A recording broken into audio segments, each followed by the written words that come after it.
کہ ایک انسان کو جب میت کو خبر میں رکھا جاتا ہے تو اس پہ کیا بیتتی ہے. تو یہ جسم جو ہوتا ہے نا اندر جو جاتا ہے تو اس میں سب سے پہلے تغیر جہاں ہوتا ہے وہ ناخنوں میں ہوتا ہے.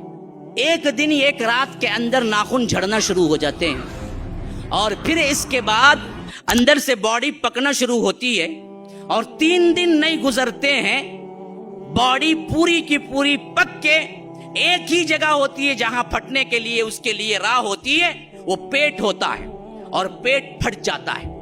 3 دن بھی نہیں ہوتے گزرتے پیٹ اس کا پھٹ جاتا ہے اور پیٹ پھٹتا ہے تو جو غلاظت اور جو بدبو وہاں سے نکلتی ہے نا اتنی تیز اور زہریلی ہوتی ہے اس بدبو سے کہ اطراف کے جتنے حشرات الارض ہیں جتنے کیڑے مکوڑے اور زہریلے ہیں وہ تمام کے تمام اس بدبو کو سونگتے ہی پہچان لیتے ہیں کہ آج نئی دعوت ہے, نیا بکرا آیا ہوا ہے, کھانا ہے.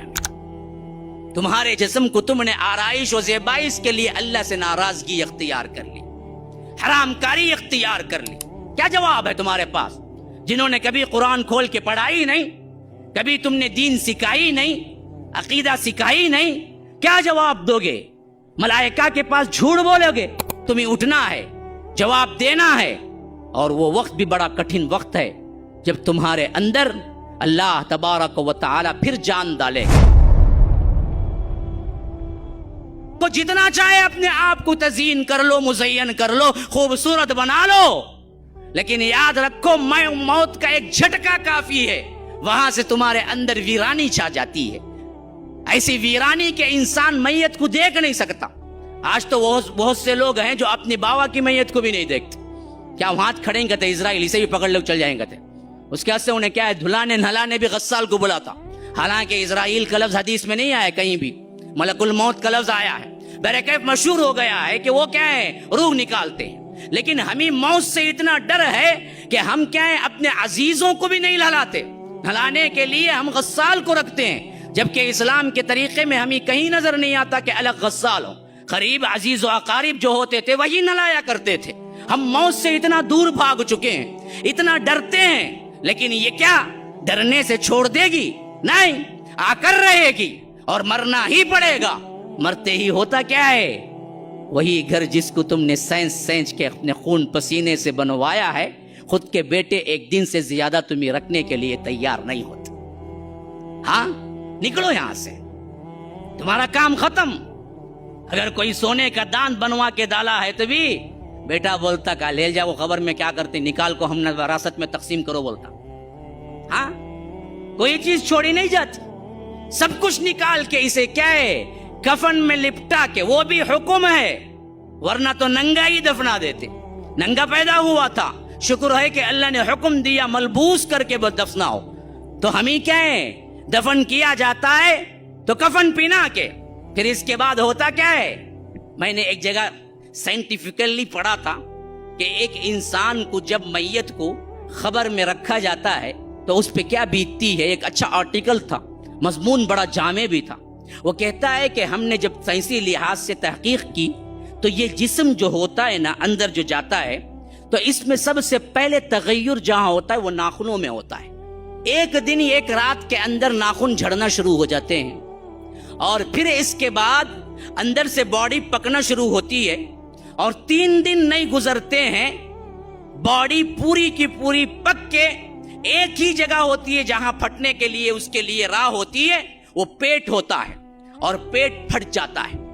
3 دن بھی نہیں ہوتے گزرتے پیٹ اس کا پھٹ جاتا ہے اور پیٹ پھٹتا ہے تو جو غلاظت اور جو بدبو وہاں سے نکلتی ہے نا اتنی تیز اور زہریلی ہوتی ہے اس بدبو سے کہ اطراف کے جتنے حشرات الارض ہیں جتنے کیڑے مکوڑے اور زہریلے ہیں وہ تمام کے تمام اس بدبو کو سونگتے ہی پہچان لیتے ہیں کہ آج نئی دعوت ہے, نیا بکرا آیا ہوا ہے, کھانا ہے.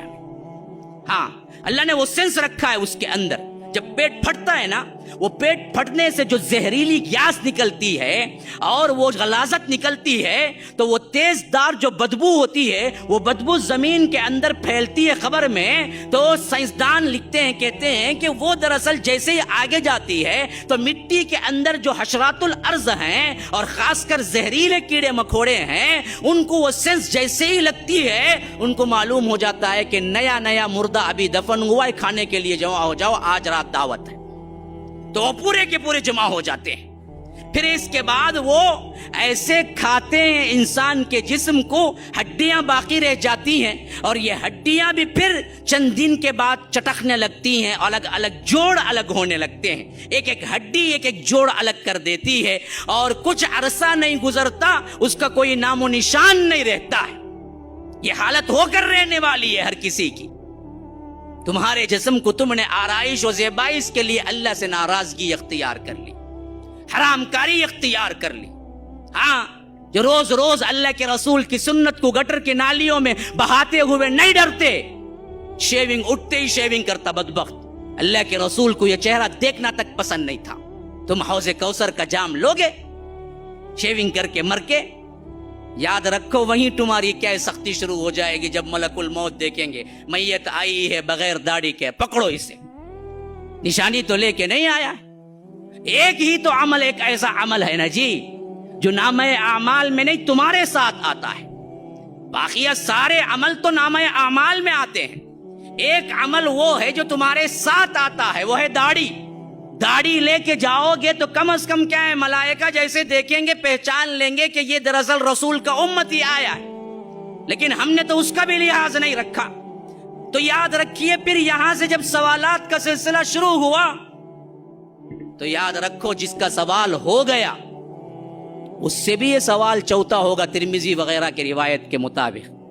3 سوالات تو مشہور ہو گئے، لیکن 4واں بھی ایک سوال ہے، تو نے کیسے جانا؟ جو بندہ جواب دیا ہے وہ کہے گا قرأت کتاب اللہ وآمنت وصدقت بہ، میں نے اللہ کی کتاب پڑھی، اس پر ایمان لایا، اس پر تصدیق کی۔ اور جو بندہ کبھی قرآن پڑھا ہی نہیں، باپ دادا کے دین پہ تھا، یاد رکھو وہاں جھوٹ بول سکے گا؟ اللہ کی قسم کھا کے پوچھتا ہوں، بیٹھنے والے جو ہیں کبھی جنہوں نے قرآن کو چھوا تک نہیں، جب فرشتے جواب کے لیے پوچھیں گے اگر تم جواب دے بھی چکو، کیسے تجھے معلوم ہوا؟ کیا جواب ہے تمہارے پاس؟ جنہوں نے کبھی قرآن کھول کے پڑھائی نہیں، کبھی تم نے دین سکھائی نہیں، عقیدہ سکھائی نہیں، کیا جواب دو گے؟ ملائکہ کے پاس جھوٹ بولو گے کہ قرأت کتاب اللہ، میں اللہ کی کتاب پڑھا؟ وہاں تو رو گے، گڑ گڑاؤ گے، ہاں کہو گے کہ اقول الناس ما یقول، میں تو وہی کہتا ہوں جو لوگ کہتے رہے، یا مجھے معلوم نہیں تھا، میں نے جو پڑھا جو سیکھا بس باپ داداؤں کا دین تھا۔ تو اللہ تبارک و تعالی اپنے حبیب کے ذریعے بتا رہا ہے کہ دیکھو پھر اس کے ساتھ کیا سلوک ہوگا۔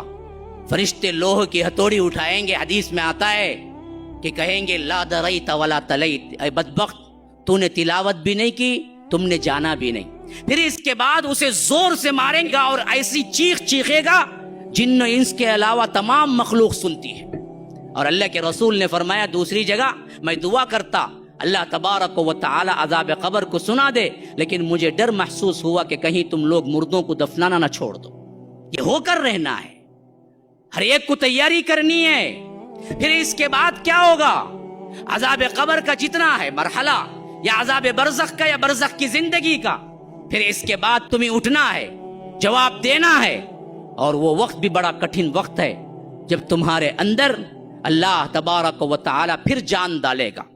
اللہ تبارک و تعالی حشر کے میدان میں کھڑے ہونے کا اور وہاں پر سوال و جواب کا کئی مناظر ایسے رکھا ہے قرآن کے اندر، اگر عقل و ہوش کے ساتھ پڑھو گے تو رونگٹے کھڑے ہو جائیں گے۔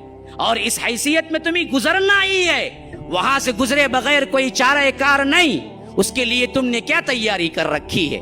سورہ حاقہ میں فرمایا فَأَمَّا مَنْ أُوتِيَ كِتَابَهُ بِيَمِينِهِ فَيَقُولُ هَاؤُمُ اقْرَءُوا كِتَابِيَهْ إِنِّي ظَنَنْتُ عَنِّي مُلَاقٍ حِسَابِيَهْ فَهُوَ فِي عِيشَةٍ رَاضِيَةٍ فِي جَنَّةٍ عَالِيَةٍ قُطُوفُهَا دَانِيَةٌ كُلُوا وَاشْرَبُوا هَنِيئًا بِمَا أَسْلَفْتُمْ فِي الْأَيَّامِ الْخَالِيَةِ وَأَمَّا مَنْ أُوتِيَ كِتَابَهُ بِشِمَالِهِ فيقول يا ليتني لم أوت كتابيه ولم أدر ما حسابيه يا ليتها كانت القاضية ما أغنى عني ماليه هلك عني سلطانيه خذوه فغلوه ثم الجحيم صلوه ثم في سلسلة ذرعها 70 ذراعا فاسلكوه إنه كان لا يؤمن بالله العظيم. اللہ تبارک و تعالی وہ منظر کیسے کھینچ رہا ہے. تم بیٹھ کے موویز دیکھتے ہو نا ٹی وی میں, اللہ تبارک و تعالی قرآن کے اندر قیامت کا منظر اسی طرح اتار رہا ہے. فرمایا جس کے سیدھے ہاتھ میں نامہ اعمال دیے جائیں گے, من اوتی کتابہ بیمینہ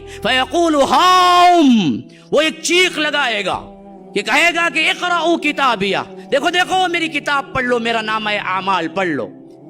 ہاں جو پاس ہو جاتے ہیں نا جی, یہاں پر بھی دن میں اعلیٰ نمبرات لے لیے تو آپ اس کی مارک شیٹ نہ بھی دیکھیں, 10 لوگوں کو بتاتا پھرے گا, معلوم ہے میرے مارک شیٹ آپ دیکھے نہیں دیکھے نہیں, لو میری مارک شیٹ دیکھو.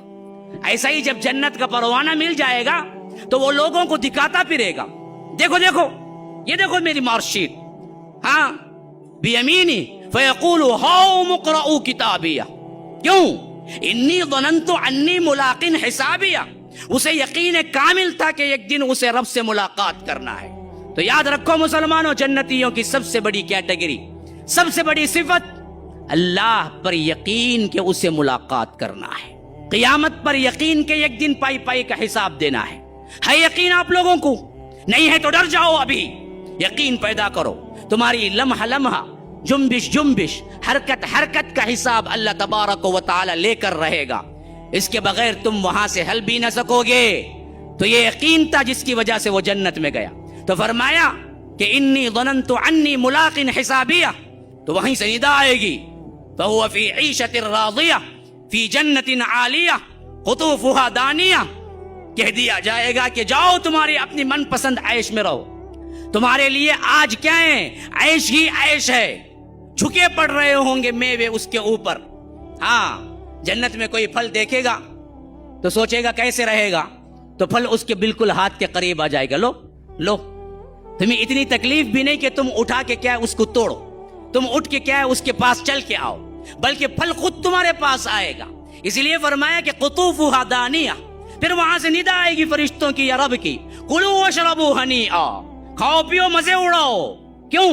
بما اسلفتم فی الایام الخالیہ, تم نے پرلی کی زندگی میں اللہ سے ڈرتے ہوئے گزارا تھا.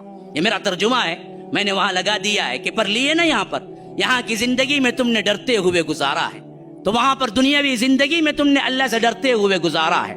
اور ادھر جنہوں نے اللہ کے ڈر کے ساتھ اطاعت کے ساتھ زندگی نہیں گزاری, تو فرمایا وَأَمَّا مَنْ أُوتِيَ كِتَابَهُ بِشِمَالِهِ, بائیں ہاتھ میں جس کو دیا جائے گا نامہ اعمال, فَيَقُولُ يَا لَيْتَنِي لَمْ أُوتَ كِتَابِيَهْ, وہ کہے گا کہ ہائے مجھے یہ کتاب نہ دی گئی ہوتی.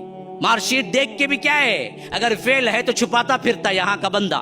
یہی حال اس وقت کا جہنمی کا ہوگا, وہ چھپاتا پھر رہا ہوگا, کہہ رہا ہوگا کہ کاش کہ مجھے نہیں دی جاتی. لم اوت کتابیہ ولم ادری ما حسابیہ.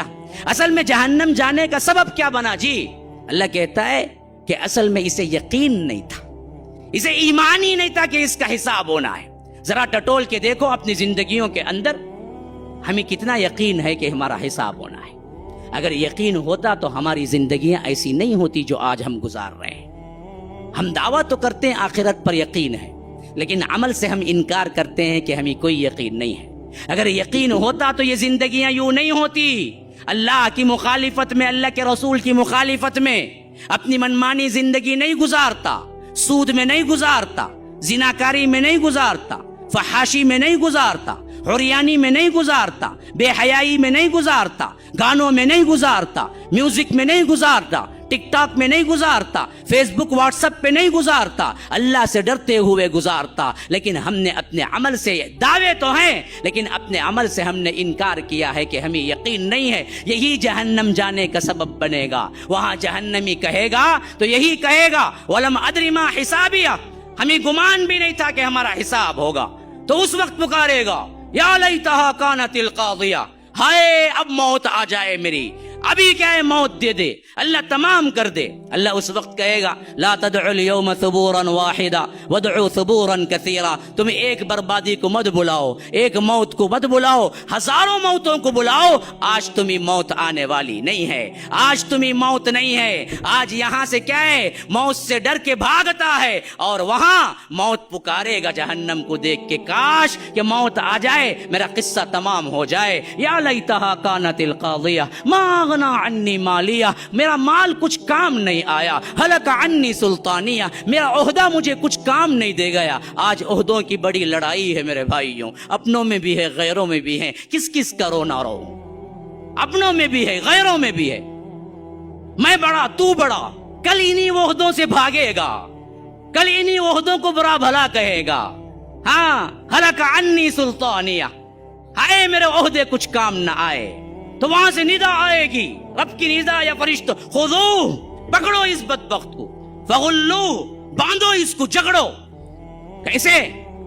ثم فی سلسلۃ ذرعها 70 ذراعا فاسلکوہ, 70 گز ہاتھ لمبی زنجیروں سے اسے جکڑ دو. کیوں؟ یہ اللہ رب العالمین پر ایمان نہیں لایا تھا.